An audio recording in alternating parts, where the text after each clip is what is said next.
అందరికీ నమస్తే అండి. ఒక్కొక్కసారి జగన్మోహన్ రెడ్డి తెలివితేటలు చూస్తుంటే ముచ్చటేస్తా ఉంటది. ఎందుకంటే గత వారం రోజులు బట్టి సోషల్ మీడియాలో ముఖ్యంగా వైఎస్ఆర్‌సీపీ పార్టీ సోషల్ మీడియాకి సంబంధించిన కొంతమంది వ్యక్తులు వాళ్ళ సోషల్ మీడియా టీమ్ అంతా కూడా మావిగన్ వర్సెస్ అమరావతి పబ్లిక్ టాక్ మాట. అంటే ప్రజాభిప్రాయ సేకరణ. ఇక్కడ వైజాగ్‌లో. వాళ్ళంతా కూడా వైజాగ్ వాసులంతా కూడా మావిగన్నే కావాలి మాకు రాజధానిగా. అమరావతి అని చెప్పేసి అమరావతి వద్దు. పెట్టుబడి ఎక్కువ, డబ్బులు ఎక్కువ ఖర్చు పెట్టాలి. మావిగన్ అయితే బాగుంటుందని చెప్పేసి ఎవరు మాట్లాడుతున్నారండి? వైజాగ్ వాసులు. ఇక్కడ వాసులు కాదు. అంటే ఈ మచిలీపట్నం, విజయవాడ, ఈ గుంటూరుకి సంబంధించిన వాసులు కాదు మావిగన్‌కి మద్దతు తెలిపేది. ఎక్కడో వైజాగ్‌లో ఉన్న అక్కడ వాసులంట ఈ మావిగన్ ప్రాంతానికి మద్దతు ఇస్తున్నారంట. గతంలో మీకు 3 రాజధానులు గుర్తుందా మీకు? అప్పుడు కూడా సేమ్ స్ట్రాటజీ. అప్పుడు ఏం చెప్పారో ఒకసారి ఇగో ఈ వీడియోలో నేను పూర్తిగా వినిపించను గానీ, వైజాగ్ పబ్లిక్ సపోర్ట్స్ మావిగన్. 100 సంవత్సరాలైనా అమరావతి పూర్తవ్వదు. మావిగన్ అనేది మంచి నిర్ణయం. డబ్బంతా చంద్రబాబు అమరావతి మీద పెడుతున్నారంట. సరే కాసేపు ఈ మాటలు పక్కన పెడితే, వీళ్ళు 3 రాజధానులు అన్నప్పుడు ఏమని ప్రచారం చేశారో కూడా చూపించాలి కదా! ఈ 2 చూపిస్తే మీకు అర్థమైపోద్ది. వీళ్ళు కావాలని చెప్పేసని వైఎస్ఆర్‌సీపీ పార్టీ సానుభూతి పరులు ఎవరైతే ఉంటారో, వాళ్ళందరిని గ్యాదర్ చేసి, వాళ్ళందరిని కూర్చోబెట్టి చక్కగా వాళ్ళ చేత ప్రజాభిప్రాయం, పబ్లిక్ టాక్ అనే పేరుతో మెల్లిగా మావిగన్ అనేది ప్రజల్లోకి ఎక్కించే ప్రయత్నాలు చేస్తున్నారు. చూడండి ఒకసారి. ఇప్పుడు కాదు నేను చెప్పేది. ఇప్పుడు ఇది 3 రాజధానులు అన్నారు కదా! అప్పుడు. ఇప్పుడు డిసెంబర్ 5, 2022న న్యాయ రాజధాని మా హక్కు అంటూ గర్జిస్తున్న రాయలసీమ. పెద్ద సభ పెట్టేసాను. ఇదిగో. ఇది.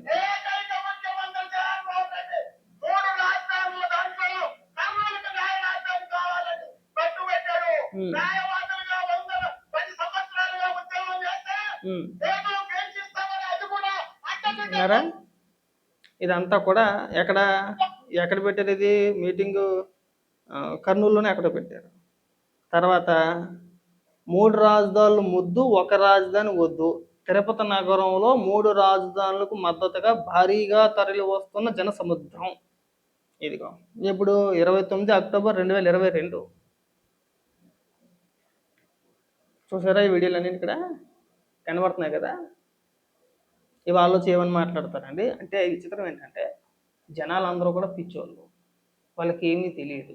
మీరు ఏం చెప్పినా, ఎంత మాట్లాడినా, ఎన్ని వీడియోలు చేయించినా, మీరు ఎంత ప్రచారం చేసినా కానీ నమ్మేస్తారనుకుంటున్నారా మీరు? మీరు మావిగన్ అంటే మావిగన్‌కి జై కొట్టేయాలంట. 3 రాజధానులు అంటే 3 రాజధానులు జై కొట్టేస్తారా? మరి ఈ రోజున ఏమైపోయారు?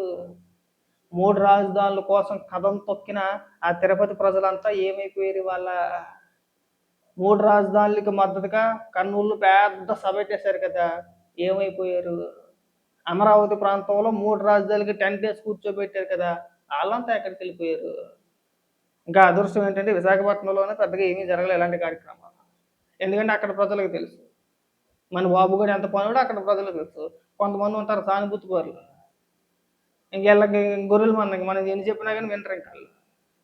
ఎందుకు ఇలా విష ప్రచారాలు చేసుకోవడం అంటున్నా. దీనికి సమాధానం చెప్పండి. గతంలో మీరు 3 రాజధానులు అన్నప్పుడు పొలోమని చెప్పేసి 3 రాజధానులు అన్నారు. ఇవాళ జగన్మోహన్ రెడ్డి ఏదో తనకున్న పిచ్చి కొలిది మావిగన్ అంటే మళ్ళీ పొలోమని మావిగన్ అంటారు. అంటే మీకంటూ సొంత నిర్ణయాలు ఏమి ఉండవా అండి? సొంతంగా ఆలోచించే శక్తి లేదా? రాష్ట్రాన్ని సర్వనాశనం చేస్తానికి ఒక కంకణం కట్టుకున్నారు. అమరావతి ప్రాంతాన్ని ఏదో రకంగా ఆ ప్రాంతం ఏదో రకంగా అభివృద్ధి చెందకూడదు. అమరావతి అనేది అభివృద్ధి చెందితే ఆ క్రెడిట్ అంతా కూడా చంద్రబాబు నాయుడు గారికి ఇవ్వాలి. అది నచ్చదు మనకి. ఇప్పుడు దానికోసం ఏకంగా ఎవడెవనో తీసుకొచ్చి కూర్చోబెట్టి, అంటే ఇంకా ఎక్కడో విశాఖపట్నంలో ఉన్న వ్యక్తిని తీసుకొచ్చి ఇక్కడ నుంచి మాట్లాడుతారు. అదే వాసులు, అదే ఇప్పుడు మద్దతుగా మాట్లాడిన వ్యక్తులందరూ కూడా గతంలో 3 రాజధానులకు కూడా చేకూట్టారు. ఆ వీడియోలన్నీ ఎతికితే ఖచ్చితంగా దొరకకుండా ఉండవు. కాబట్టి ఏంటంటే ఈ ప్రయత్నాలు ఇక్కడితో మానేసుకుంటే బాగుంటుంది. మీ ద్వంద్వ వైఖరి ప్రజలందరికీ తెలుసు. మీరు ఒక మాట మీద నిలబడరని ప్రజలకు తెలుసు. ఇవాళ ఏదో మావిగన్ అన్నారు, రేపు పొద్దున్న ఇంకోటి ఏమంటారో తెలియదు.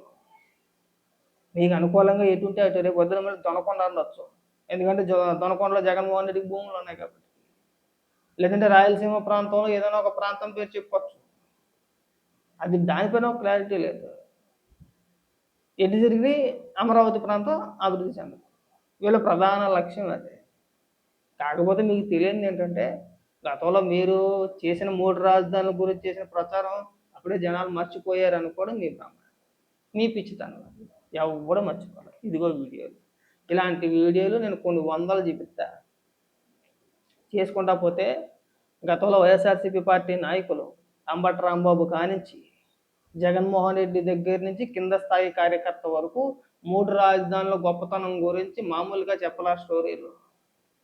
ప్రాంతాల వారీగా అభివృద్ధి చెందాలండి, ఎవరో కూడా ఇబ్బంది పడొద్దు, మరి ఈ ప్రాంతం ఏమైపోవాలి, ఆ ప్రాంతం ఏమైపోవాలి, పైగా హైదరాబాద్ని కంపేర్ చేస్తూ గతంలో మన హైదరాబాద్ నగరాన్ని కోల్పోయాం, అలాగే రాబోయే రోజుల్లో అమరావతి ప్రాంతాన్ని కూడా కోల్పోకూడదు ఎవరో కూడా, ఇలా చెప్పలేం. మళ్ళీ ఇది కూడా ఇలాంటి ఆలోచనలు కూడా ఉంటాయి కదా. అందుకని చెప్పేసి ఉత్తరాంధ్రకు ఒకటి, కోస్తాంధ్రకు ఒకటి, చక్కగా రాయలసీమ ప్రాంతానికి ఒకటి మేము అభివృద్ధిని పనిచేసామండి, ఎడగొట్టేసాం మేము, ముక్కల కింద ఎడగొట్టేసాం మేము. ఎక్కడికో తీసుకెళ్ళిపోతాం రాష్ట్రాన్ని, ఇంక మన భూమి మీద నడవవసరం లేదు. ఎప్పటి వరకు చెప్పుకొచ్చారు ఈ డ్రామా? అసెంబ్లీలో 3 రాజధానుల బిల్లు వెనక్కి తీసుకునేంత వరకు ఇదే డ్రామా కంటిన్యూ చేశారు. 3 రాజధానుల గురించి చెవుల్లో ఉన్న తుప్పు దులిపోయేలా ఊదరగొట్టారు. మామూలుగా ఊదరగొట్టలా. ఎవడు మాట్లాడినా 3 రాజధానులు గొప్పతనం చెప్పడమే.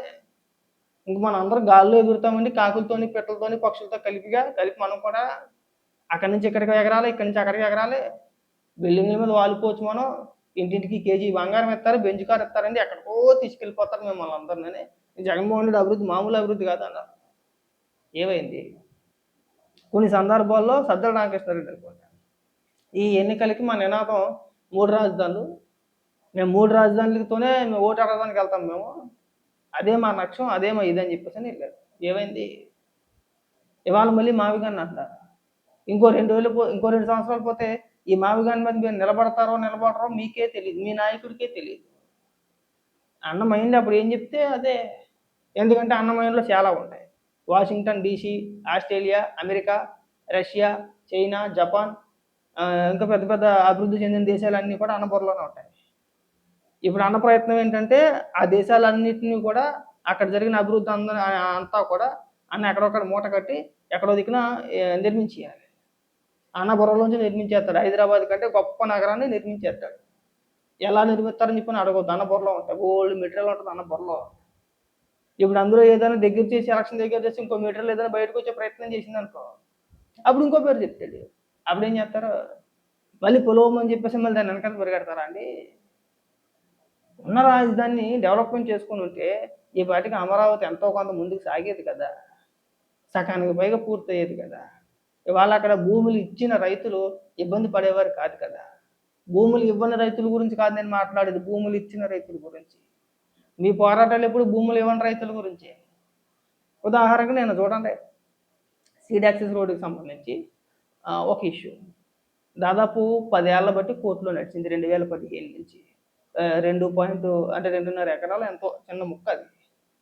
ఆ ముక్క వల్ల ఏంటంటే రోడ్డు స్ట్రైట్గా వెళ్ళడం మానేసి అక్కడి వరకు వచ్చి అక్కడి నుంచి అలా తిప్పుకొని వెళ్ళాల్సిన పరిస్థితి. అక్కడ రోడ్డు అలా ఆగిపోయింది. అది అంత పెద్ద రోడ్డు అది ఆగిపోయింది. అది రోడ్డు నిర్మాణం దాదాపు అప్పటి నుంచి ముందుకు సాగట్లే ఏళ్ల తరబడి. కోర్టు అనుమతి ఇచ్చింది. కోర్టు అనుమతి ఇచ్చిన తర్వాత సిఆర్డీఏ అధికారులు ఆ రైతుల ఇళ్ళకి వెళ్ళి చెక్కులు ఇచ్చారు. దానికి సంబంధించిన పరిహారం ఏదైతే ఉందో ఎకరాకి 2,20,00,000 చొప్పున ఎంతో లెక్క కట్టి వాళ్ళకి చెక్కులు ఇచ్చే ప్రయత్నం చేశారు. ఎవ్వరూ తీసుకోవాలి, తిరస్కరించారు. తిరస్కరించినప్పుడు ఏం చేయాలి? కోర్టు ఆదేశాలు ఉన్నాయి. ఇప్పుడు ఆ చెక్కులు కోర్టులో డిపాజిట్ చేస్తారా, ఏం చేస్తారో తెలియదు. ఇప్పుడు ఆ భూములు స్వాధీనం చేసుకున్నారు. అదిగో మా భూములు స్వాధీనం చేసుకున్నారు. మిమ్మల్ని ఎన్ని సంవత్సరాలు జోకట్టాలండి?